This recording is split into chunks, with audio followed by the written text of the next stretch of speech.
نحمده ونصلي على رسوله الكريم أما بعد হযরত রাসূল করিম সাল্লাল্লাহু আলাইহি ওয়াসাল্লাম একদিন রোগী দেখতে গিয়েছিলেন।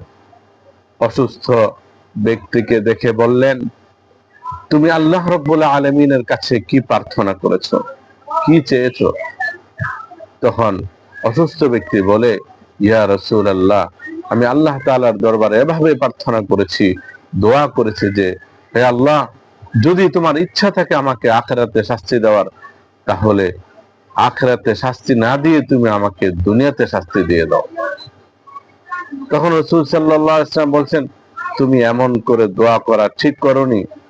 যদি তোমাকে আল্লাহ তাআলা দুনিয়াতে শাস্তি দেয়, তাহলে তো শাস্তি তুমি সহ্য করতে পারবে না, বরং তোমাকে এইভাবে দোয়া করা উচিত, রব্বানা আতিনা ফিদ দুনিয়া হাসানাতাও ওয়া ফিল আখিরাতি হাসানাতাও ওয়া কিনা আযাবান নার।